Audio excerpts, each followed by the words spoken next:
I'm Sheikh. I'm the senior advisor of the Muslim Student Association here. So the rundown of the event is we're going to have a documentary. It's called Pilgrimage. And then after that, we're going to have like a teaching style presentation. We're going to first start off with experiences of Japanese Americans. And then we're going to end with experiences of like Muslim students post 9/11. And there are snacks in the back. If you haven't gotten any, feel free to get some. But yeah, so from Seattle. And my family was incarcerated in the Minidoka incarceration camp in Idaho. Hi. Hi, I'm Chelsea. I'm a senior. I'm from the Bay Area. My mom's from Tokyo, but my dad is third generation. And my maternal grandmother's family was interned in Hart Mountain in Wyoming. And my grandfather's side of the family was interned in Gila in Arizona. Hi everyone, my name is Joey. I'm also from the Bay Area in California.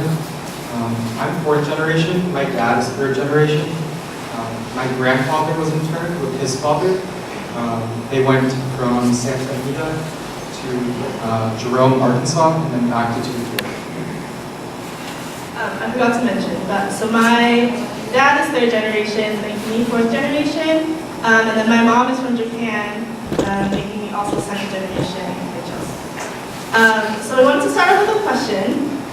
Who here remembers learning about Japanese American incarceration in school? Raise your hand.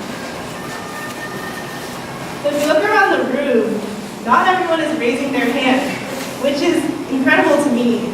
And I think also it's pretty common that maybe if you did learn about it, it was a paragraph, a page maybe, in your textbook, and it was kind of like a fact that you learned about, it happened, you kind of go over it, not a big deal. So we're here today to tell you that in fact it was a big deal. And so we wanted to kind of like lay out the history and also talk about our personal stories intertwined with it.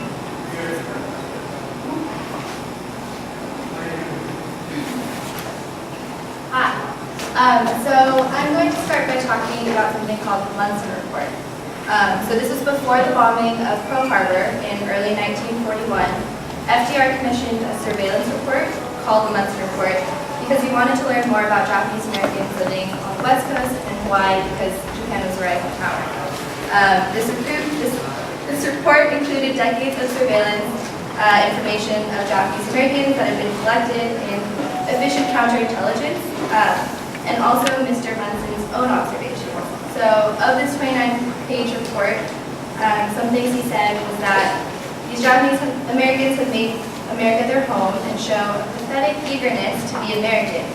And there's no Japanese problem in the U.S. There will be no armed uprising of the Japanese, and there will be no wholehearted response from Japanese in the U.S. So, as a conclusion, this report stated that Japanese are loyal and don't pose any threat. So this report was commissioned and collected before anything happened. And so on December 7th, 1941, Pearl Harbor was bombed.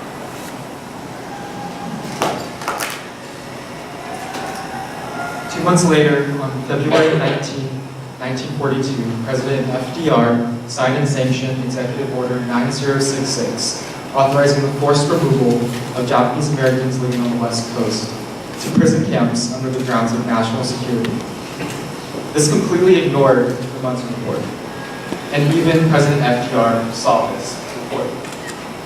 As John DeWitt, the Army General in command of the coast, famously said, "A Jap's a Jap. They are a dangerous element, whether loyal or not." Something important to keep in mind is rhetoric. At the time, the U.S. government used euphemisms, changing offensively explicit terms to more inoffensive ones, to cover up the unconstitutional incarceration. In public documents, non-alien was used instead of citizen to describe second-generation American-born Japanese as a way to further isolate this group. Terms like evacuation and relocation were used to describe the movement of Japanese Americans. They sound benign and imply that these people were being rescued from a natural disaster and being taken to safer ground. It was later found that the true motivations for forced removal were race prejudice, war hysteria, and a failure of political leadership. An additional factor was a desire for economic gain, referring to Japanese American control of agriculture in California pre-war. Exclusion and mass removal are more apt terms because Japanese Americans were expelled from the West Coast and subject to arrest if they tried to return. During this time, racist propaganda was used to convince the American public of the enemy alien. Its purpose was to embody the entire Japanese nation while also conflating Japanese Americans living in the States.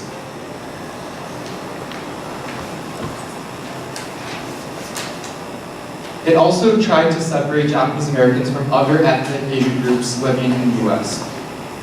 This was an actual article that ran in Life magazine that explicitly shows what every Japanese person looks like and what every Chinese person looks like in the US.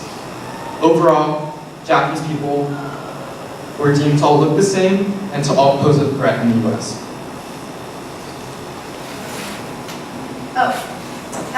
So it's really important to note that at the time, the enemy was not only Japanese Americans, but also Italian and German Americans. However, only Japanese Americans were targeted in this way, and I think this kind of sums it up pretty well. Earl Warren was the California Attorney General at the time, and he said, when we are dealing with the Caucasian race, we have methods that will test the loyalty of them. But when we deal with the Japanese, we are in an entirely different field, and we cannot form any opinion that we believe to be sound. And Mr. Warren, after the war, became a Chief Justice of the Supreme Court. Yeah. So once Executive Order 9066 was signed, it was the beginning of incarceration. So 120,000 Japanese Americans were forced into camp, and 60% of them were American citizens. The first generation couldn't naturalize because of Asian Americans were not allowed to become citizens. And the majority were young children and the elderly, and this generation gap was a result of really strict immigration policies. So they were first gathered into assembly centers, which were makeshift concentration camps set up by the Army pending the construction of more permanent inland camps. The principal reason for the temporary assembly centers, according to the Army, was the need for immediate incarceration of Japanese Americans living on the West Coast. So from there, the Japanese Americans went to one of 11 relocation centers, which we can see here. And as we saw in the film, these camps were isolated from major cities, and they were also, if you kind of look at the names, you can tell, but they were built on indigenous land that was stolen from indigenous peoples. And so you can see the black line. It shows the exclusion area. So anyone who was Japanese American living in that area had to leave. But anyone who wasn't in that area, so farther inland, you actually didn't have to go to an incarceration camp. And also, you might notice that Hawaii doesn't exist on this map. So interesting fact, Hawaii had 160,000 Japanese Americans living there, which is more than 120,000 Japanese Americans who were incarcerated along the West Coast. Why did the Hawaiians not go to incarceration camps? It's because they were 37% of the population of Hawaii. So the business community in Hawaii didn't want the Japanese Americans to just disappear because then the economy wouldn't function anymore. So they actively advocated for the Japanese Americans to actually not go to incarceration camps and to stay. And you just see the contradiction in the reasoning when in fact Hawaii is the closest state to Japan. It doesn't align. And so instead, Hawaii was actually under martial law at the time, and they were subject to curfews, blackouts. Japanese Americans couldn't congregate in groups of greater than 10. And they were also subject to constant fear of searches in their homes, interrogations, investigations. They always had to have their ID. They could be arrested at any time, incarcerated at any time. And so that meant a lot of times we burn things, hide things, bury things that related to Japanese culture or being Japanese in any way. And actually, Linnell, who is, I don't know where she is, she's the director of the Asian American Center. And later I think she's going to share her story, but because her family is from Hawaii. And I think it's a really great story here. So back to the U.S. Mainland.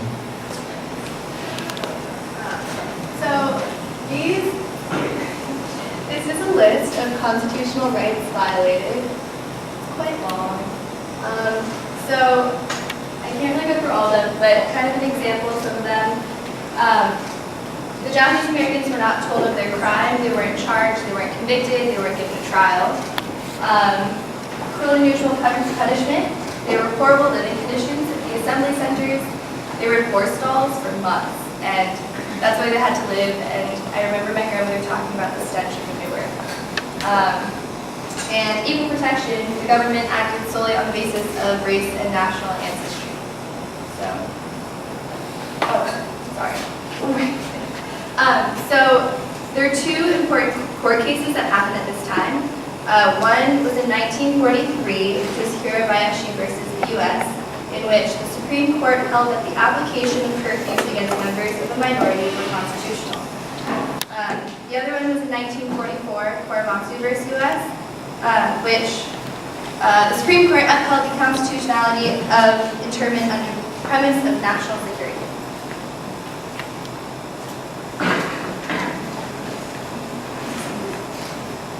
So my grandfather, Joe Tadamichi Tsuboi, was born in Los Angeles County in 1921. Therefore, he was an American citizen.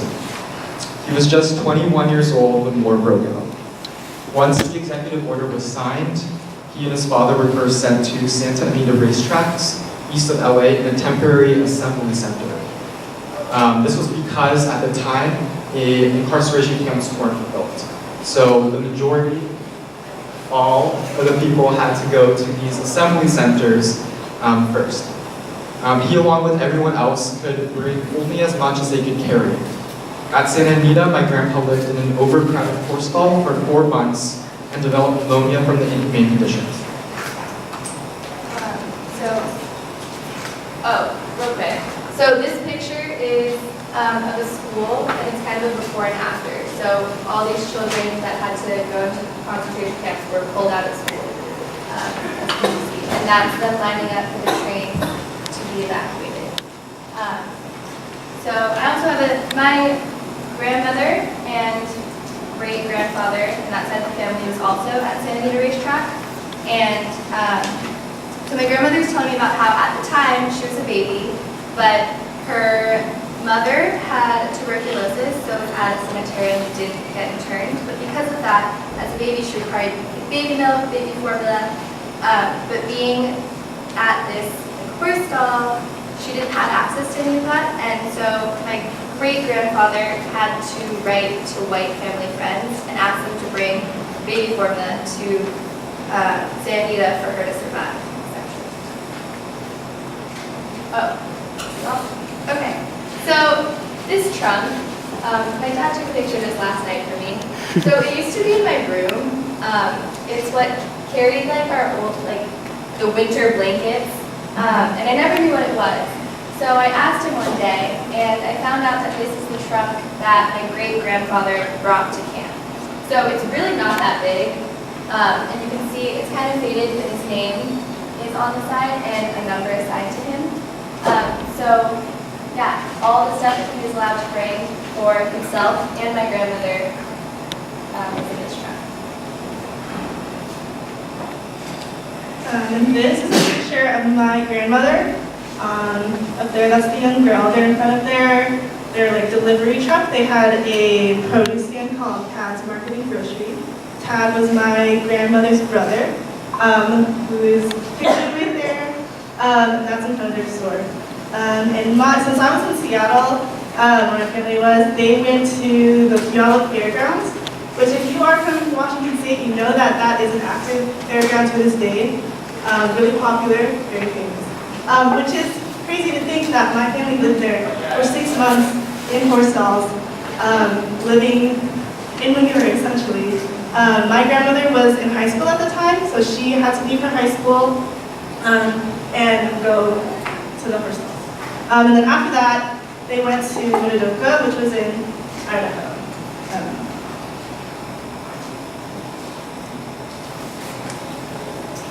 Okay, so when I was trying to find stories about my family's history, I was told about this one story where, so my great-grandfather, my great-grandfather, my grandfather, siblings, they all went back, kind of like in the movie, on a pilgrimage to Gila, which is where they were held.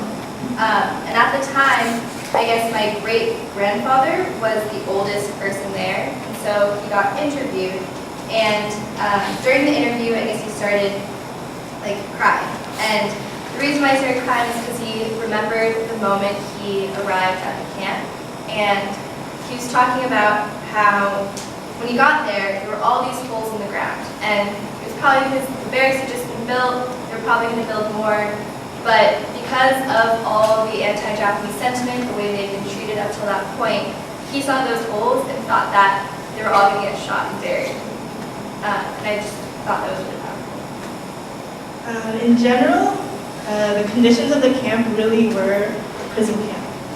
They were surrounded by barbed wires. There were watchtowers. There were soldiers everywhere with guns. And a lot of times the justification for incarceration is, oh, we were just protecting the Japanese Americans.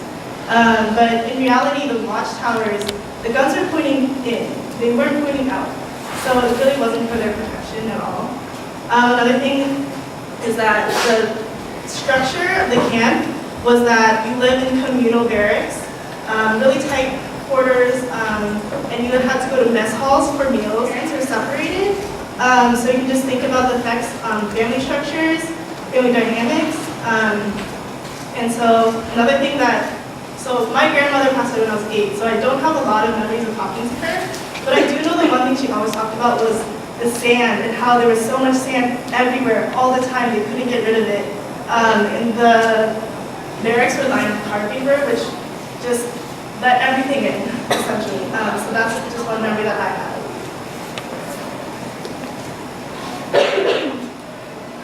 Oh, I forgot. So this is a picture, I have no story attached to it, but this is the only picture I have of my family from incarceration. The writing just indicates my grandparent, or my great-grandparents up there, and also I think one of my grandfather's siblings. Yeah, but I just kind of a visual to see like the barracks that they lived in. There's a block number, so we don't know what they lived in.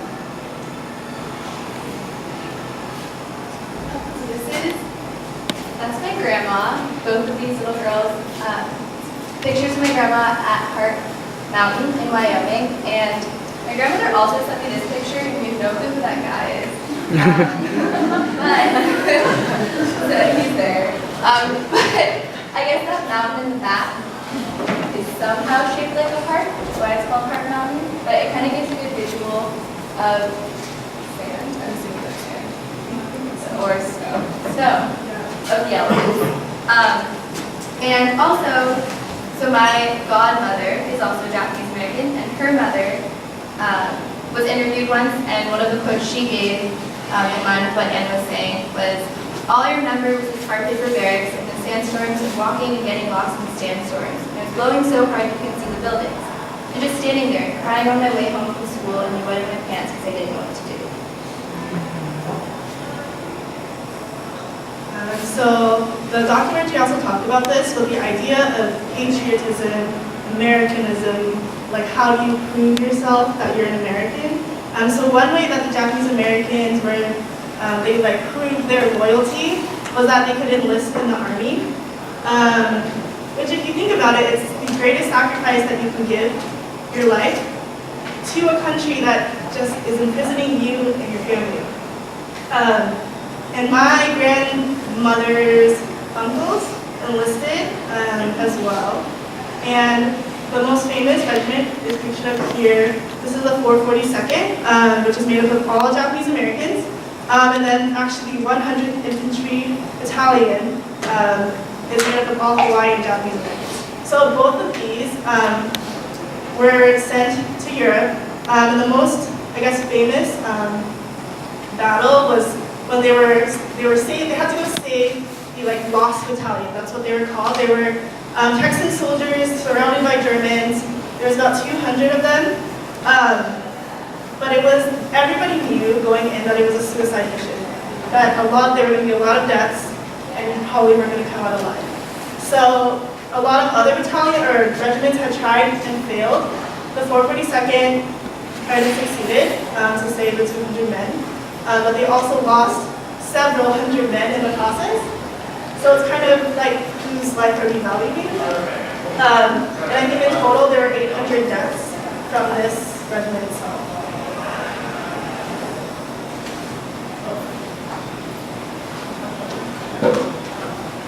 By the end of 1942, once the incarceration camps were complete, my grandfather was sent to Jerome, Arkansas. During these times, he was kept under watchful eye because he was Kibe. This was a special division of second-generation Japanese Americans who were born in the U.S., but during their childhood went back to Japan and received education. My grandfather was viewed as a significant threat because this group was seen as potentially still loyal to Japan. In 1943, a question was designed to once again determine Japanese American loyalty. In particular, questions 27 and 28 were particularly troublesome because they asked if inmates were willing to, 1, serve in the U.S. Army, and 2, forswear all allegiance to Japan. These questions were difficult to the first generation because by answering yes, yes, they renounced their Japanese citizenship. And this was the only citizenship that the U.S. government allowed them to have. Answering no to either one of these questions meant being branded as disloyal or a troublemaker. My grandfather was one of 6,700 people to answer no to both of these questions.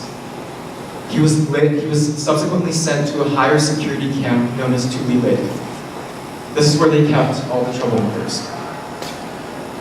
He was also one of about 5,000 native-born U.S. citizens to renounce their U.S. citizenship forcibly, under the provisions of the Enemy Alien Act.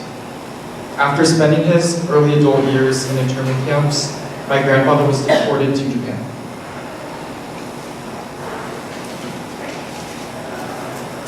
So, after camp, after the war ended, and after 3 years of incarceration, my grandmother, her father, and her grandparents had to stay in a trailer park in Long Beach. It was all Japanese Americans who had come out of camp and had no home to return to, and had to find a new place to settle down in a country that didn't want them. They were encouraged to disperse, and my grandmother recalls how hard it was to find someone to rent them a house, because nobody wanted a Japanese or Jap in their neighborhood. Others of my family moved inland to Chicago, where it was less racially hostile. So kind of going into more long-term effects of post-camp, the Japanese American community, they had to assimilate into the U.S.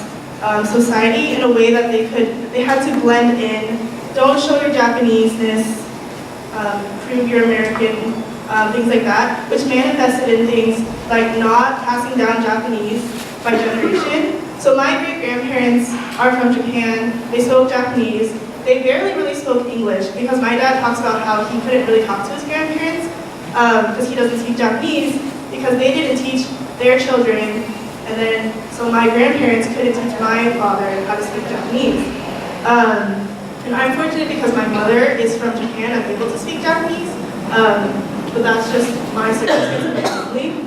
And also I think in the camps, they were not allowed to speak Japanese. And really thinking about the implications of that, because Japanese, or just language in general, that's how we communicate. And if you can't even talk to your children, like, what do you do, And another thing, like religion, so a lot of families came as Buddhists, but then they switched over to Methodist just to blend in, to be like everybody else. And another thing is names. So my grandmother's name is Kaneko, but her nickname was Connie. And then my grandfather's name was Minoru, but he went by Del. So Del Kimura, and then they intentionally chose to name my dad Wayne Kimura, and he has no Japanese name. And actually, my name is Anna. In Japanese, it's Anna. And my dad intentionally made sure my name had two, both names. Yeah, so built off of that, my grandpa's name was Junji John Hayashi, but I didn't even know he had a Japanese name until I was asked my family about this history. And my grandmother's name was Georgia Ann Michiko Koba. And she talked about how before she went to camp, or before she went to school, I guess she went to an all-white school, she went by Michiko, but as soon as she went to school, she started going by Georgia. And also, apparently my grandmother's first language was Japanese. I found this out a month ago. Because like Anna, half my family's from Tokyo, or Japan. And so she was always my American grandmother, but I found out that Japanese was her mother tongue, but she doesn't remember any of it anymore because growing up, I guess her family stopped talking in Japanese, and she was also embarrassed to be Japanese, so did everything she could to distance herself. So similarly, my grandfather's name is Joe, my dad's name is Ken, and his brother's name is John, and I was born Joseph. So you can see the trend. We were all given very Americanized names in order to assimilate. My dad never went to Saturday school to learn Japanese, therefore he didn't pass it on to me. I had to search for this language on my own in order to speak to my grandmother, who was first generation, because that's her mother tongue. And one more thing. So in the 1970s and the 80s, there was a movement.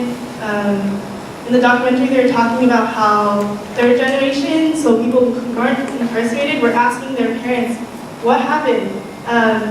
And so kind of based off of that phenomenon, my dad was a part of a movement called the Redress Movement, which was lobbying the US government to pay a reparation fee to all people who were incarcerated. It finally passed in 1988. It was only sent to people who were alive. And the apology letter, this is the apology letter that hangs in my dad's office, saying sorry, and everyone received $20,000, nothing. Yeah, but so just something that happened in response.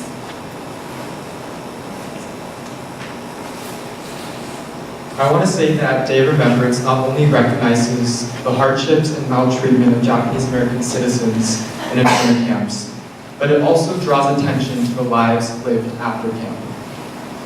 My grandfather did end up receiving citizenship again after settling back in Los Angeles in 1958. There, he struggled to find jobs and raise a family in this country. The only work that he could find was manual labor in factories and part-time shifts as a gardener. My grandfather died at the age of 52 from a stroke. My dad was 13. My grandmother attributes my grandpa's premature death to more than just a stroke. She says it's due to the traumas of being locked up at 21 and a future destroyed by racist agendas. In my family, there's not much talk about Japanese American incarceration, as these conversations bring up so much hurt and anger. I was never able to meet my grandfather or ask him questions about his past, though small snippets of information I receive are through my father and my grandmother. I see my grandmother, now 89 years old, as a survivor of incarceration. She writes slowly with frail hands, speaks quietly, and never seeks attention. She has lived in the same home for 60 years, harboring joys in seeing her family grow, but also pains in losing friends, the once entirely Japanese American community that she moved into that's now gentrified, and her husband. Yet, I look at her and I see joy and laughter. She survives. As a single mother raising two sons, She put them through school. She took on full-time jobs as a grocery store, bagging in the back for long hours. She endured all odds. This is why we want to speak for our families and for the thousands of families alike. Because we live in silence. So up above, my grandfather's in the right, or the left to you. My grandmother and my dad and his brother are here.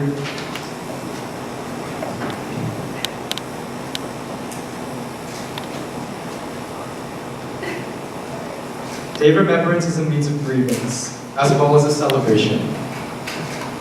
I cannot think of this day without getting angry, sad, frustrated. However, it is my duty to break these silences with stories, so that our generations and our future generations can learn from America's blind mistakes.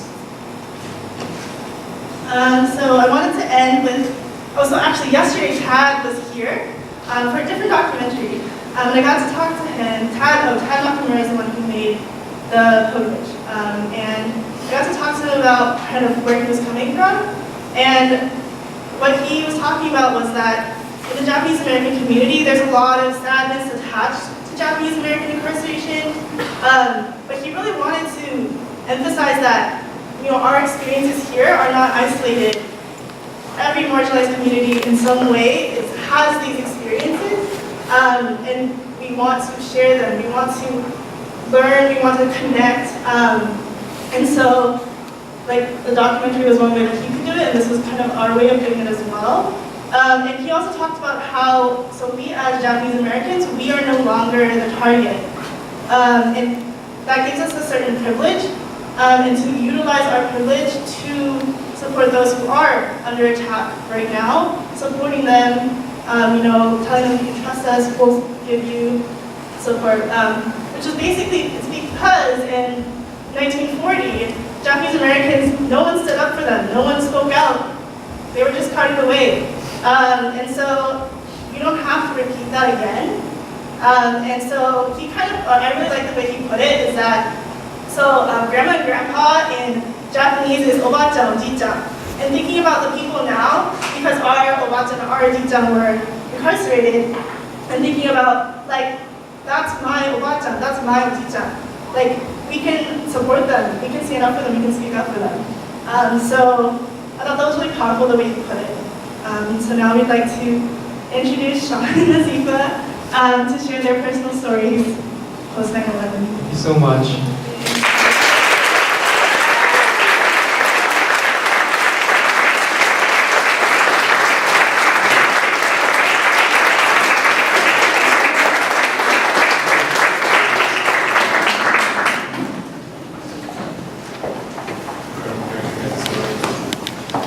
You guys hear me?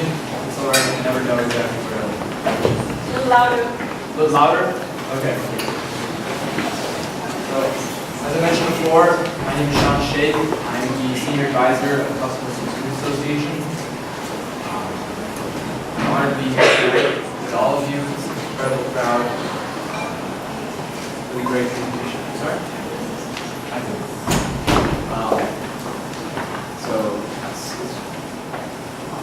As I was saying, it's really great to be with you all. Before I go straight into my presentation, I just want to make a quick note about what Aziz and I are here for. By talking about the Muslim narrative, if I can call it that, I'm not trying to equate the two traumas from Japanese American experiences and Muslim American experiences. As I showed in this beautiful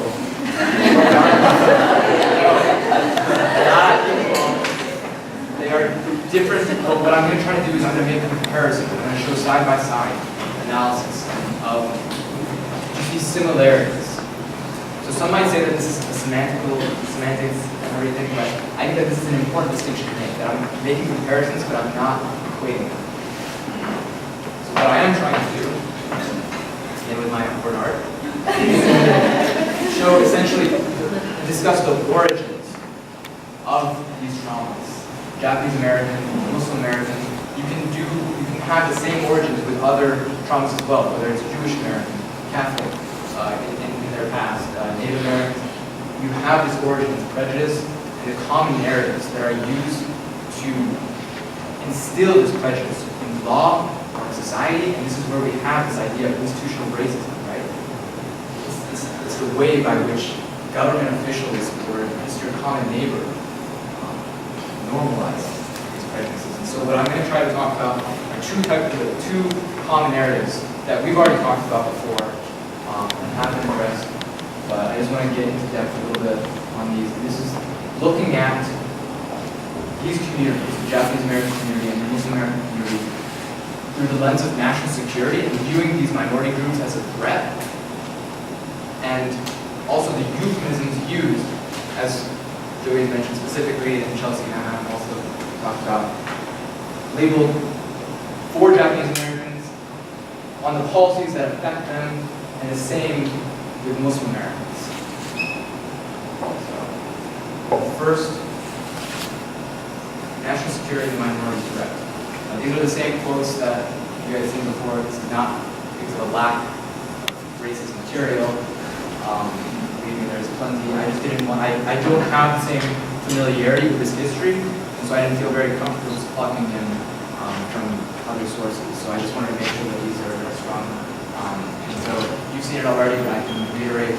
U.S. Army General John Lessman Witt, who has very influential after his decision to sign off on Executive Order 9066, said that Japs are Japs, and when you hear they are kings. In California, Attorney General Earl Warren, you saw this on one side of the slide, so read that. This is sort of an aside, but it's very interesting seeing that quote, and then thinking about how just absolutely similar. If you guys have heard at all about Tufts, which is what people love talking about when talking about that you can't trust the Muslims' loyalty. You can't trust what they say, because there's this principle from, it's a very old principle, probably from probably with the Prophet, Muhammad sallallahu alaihi wasallam, with essentially if you are under duress as a Muslim, which they were, then you can lie to escape that duress. You can say, if you're being tortured, you can say, I don't believe in God. That's the principle. So then these guys say, well, you know, when Muslims say that they don't want Sharia for the entire world, they're practicing Tawhid, so you can't trust them. They're saying that they want peace, they're practicing Tawhid. They actually want war. So it's absolutely incredible to see these similarities, that you can't trust the loyalty. That's what they say. And then I have a few headlines from Los Angeles Times, again, emphasizing this minority threat, that even if you've known your neighbor for years now, you don't know what they really are. Are they the American-loving patriot, or are they working for the enemy? So on the right, I have similar quotes for Muslims, with various different policies. George W. Bush on the Patriot Act, in front of Congress. The changes expected today will help counter a threat like no other our nation has faced. It's the wording of that. And granted, in defense of George Bush, which is a phrase I don't usually use, he had mentioned that the enemy is not American Muslims, that they are allies and but in essence, he did pass this sign this law, so and it did affect incredibly the Muslim American community. So. Dick Cheney on the Senate torture report. Are you all familiar with the Senate torture report? This is several years ago. Essentially, this was showing, mostly compiled by Senate Democrats, maybe if you know this guy and the bipartisanship nature of it. But it showed what had happened in CIA black sites with enhanced interrogation techniques, euphemisms, which I'll talk about later, showing illustrations and pictures of waterboarding, of stress positions. And so Cheney in response to this said that what needed to be done was done. I think we were perfectly justified in doing it, and I do it again in a minute.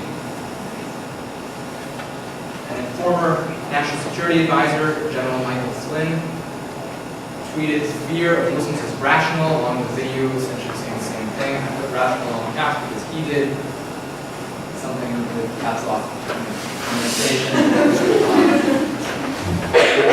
And so Trump on his Muslim ban, I have a short video. No? Okay. Essentially, it's just a 1-minute video. It's showing Trump talking about the Muslim ban. And where does he do so? He does this at the Pentagon. He's talking about an immigration policy, but it's at the Pentagon with Marine General James Mattis to his left. He's got Vice President Pence to his right, both very American-looking men, in the traditional idea of the word. And you've got the Pentagon imagery in the background, with a few arrows. If you guys watch it, I don't know why I'm seeing those videos. But yeah, that's the video. That's not showing. Next up, that I wanted to talk about, this other theme was love for euphemisms. We've talked about the Japanese euphemisms before, but I don't want to get too far into that. Attorney, internment, so attitude. And you know the correct terminology, right? Prison, prisoner, forced. You got forced removal. The back relocate. And at some assembly center, temporary detention center is more appropriate. For the Muslim side, we have extreme vetting. If you know about immigration policy today, what we have in place for refugees, you know that if you want to get any more extreme than that, that is just a ban. So that's what that means. Enhanced interrogation techniques. This is torture.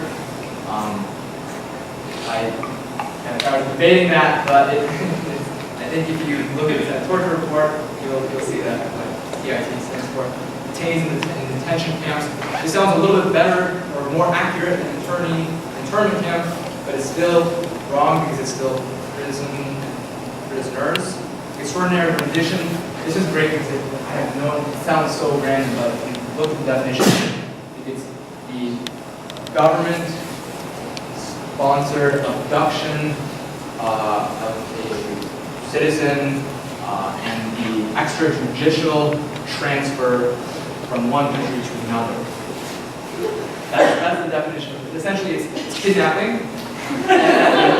moving the target from one country to another, oftentimes to allow for torture, a little bit more harsh than the enhanced interrogation techniques. And countering violent extremism, this is one of my personal favorite. CVE programs are very popular. This essentially allows the FBI and other law enforcement agencies such as NYPD to go and spy on Muslims in community centers, in mosques, and at MSAs. So there could be a CVE spy here, seeing me, beard, knows Arabic, talking about American national policy angrily. That say,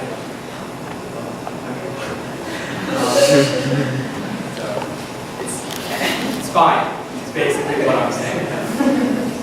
So then what does this mean? So why am I pulling out these similarities? I'm saying Japanese Americans and Muslim Americans can do the same thing for other communities as well. Why is this important besides the incredible similarities? How interesting that is. I wanted to make 3 points. So when they use national security concerns, make them show proof. Don't just accept the stereotype because you've seen it on Newsweek, on Wall Street Journal, on New York Times. You've seen the angry Muslim with the flag burning, American flag burning, or saying death to America. Don't accept that stereotype just because it's been placed in front of you so many times.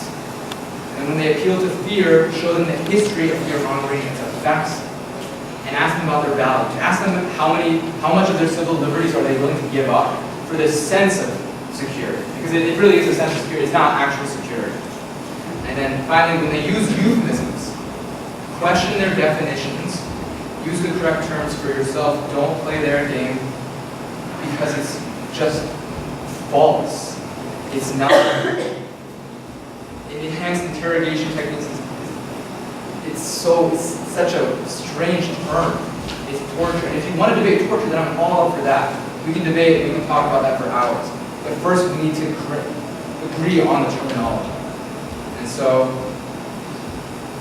just my last point that I want to make is that after the Muslim ban, a number of people from the Tufts community especially came to me and came to other Muslims on campus and asked, what can we do? How can I help? How can I be a supportive ally? And to be honest, I really didn't know, I didn't have an answer because this is a federal policy and it's an executive order. Unless the court struck it down, which God bless they did, then there's really not much you can do. You can protest and rally, and I fully support that, and I think it's a great activity to do, but there are limits. But now if someone asks me what they can do, I think it's events like this, just discussing the history and the commonalities of what has happened in our history, of how minority communities have been oppressed through this language of national security, through euphemisms, through this language, and really getting down to it so that when you talk to someone with a completely different worldview, you can show them these examples and you can really make an impression on them. So that's my presentation.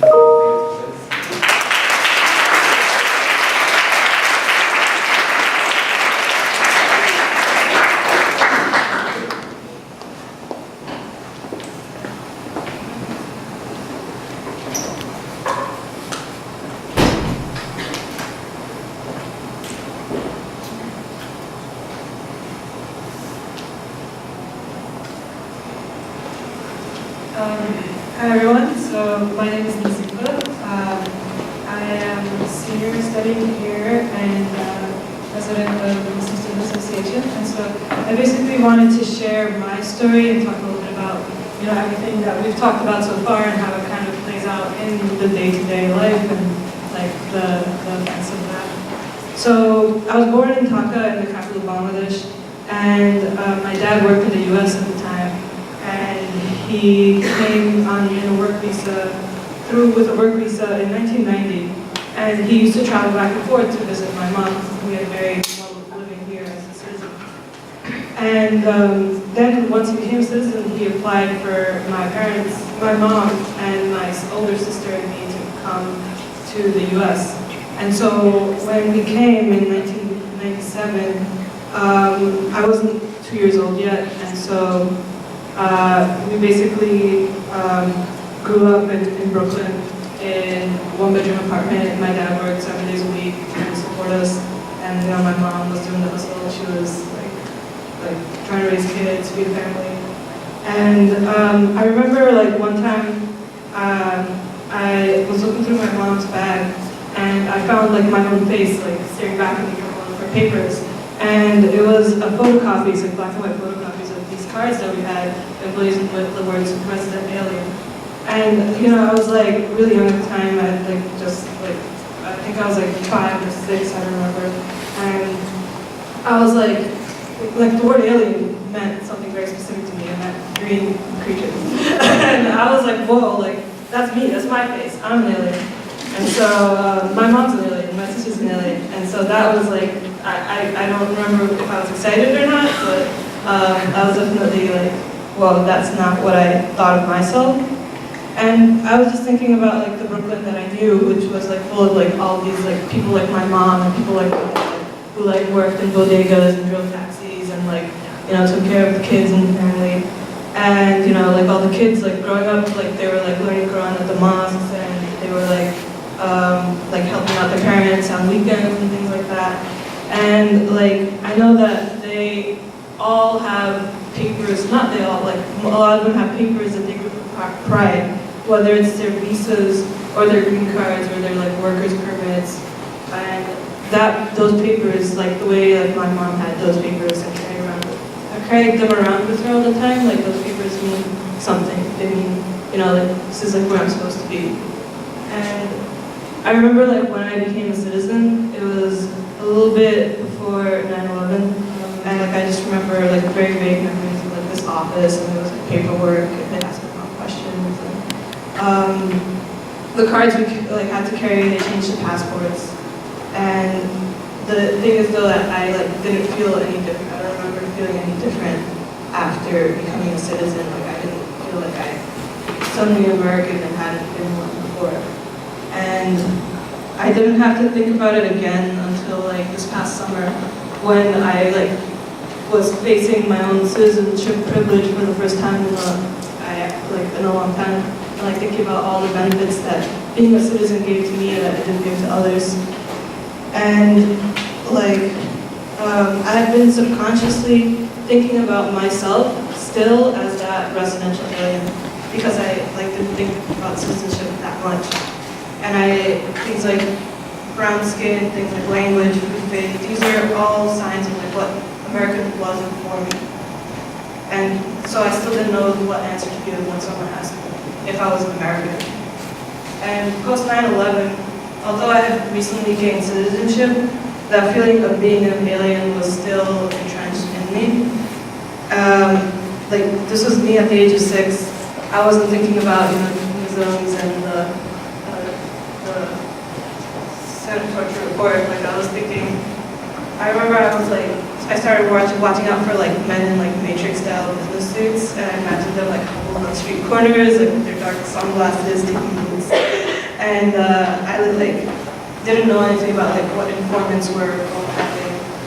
All I knew was that feeling of like not being trusted, and I like felt that everywhere.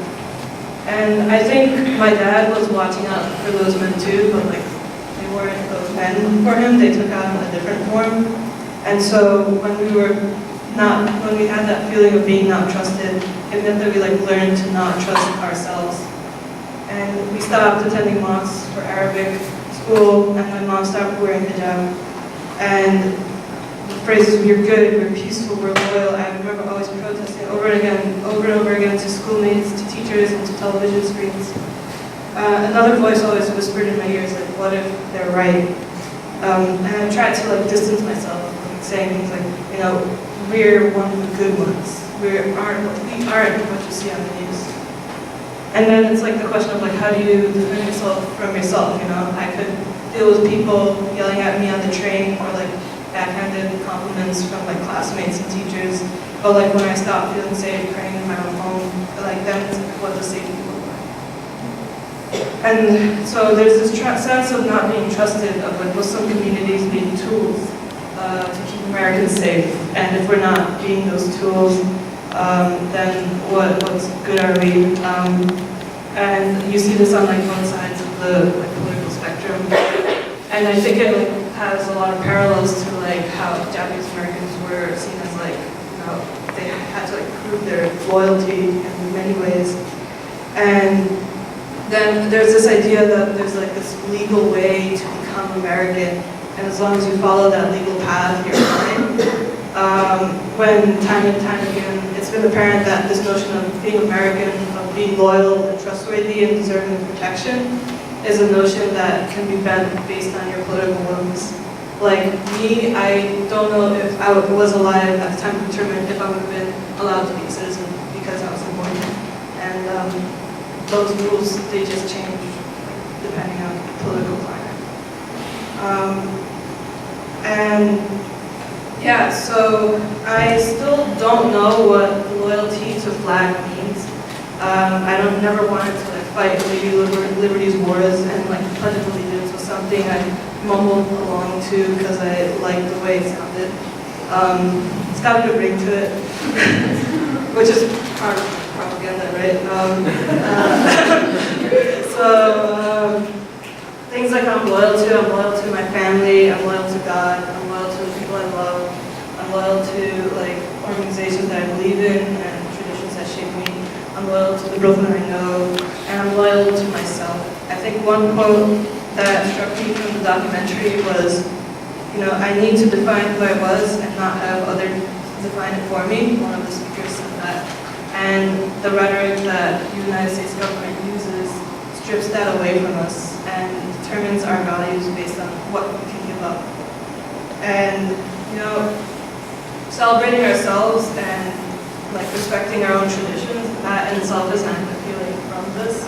And like, that was my opinion.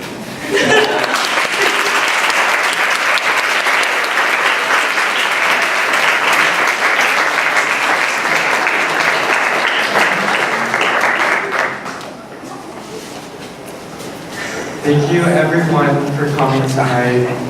On behalf of Tufts Japanese Culture Club and Tufts Muslim Students Association, we thank you so much for the participation.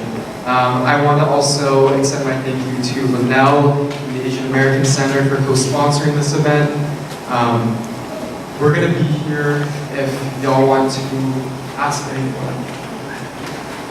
So cool. It is past 9:30, so you have to head out, understandable, but we also do want to have the space to share any stories. I know Linnell, I really would like her to share. Oh, okay. Sure, so tomorrow we're actually having an event in the Asian American Center. It's basically post-event reflection, so we talked about a lot of things, and I'm sure you also have just a lot of general feelings in terms of what's happening now. So we wanted to create a space where we can reflect, share, discuss. So that's going to happen tomorrow in the Asian American Center from 3 to 4:30. Yeah, so if you're interested. So yeah, I guess then I'll show you tomorrow. Yes, but if you have questions, we wanted to open up the space just a little bit.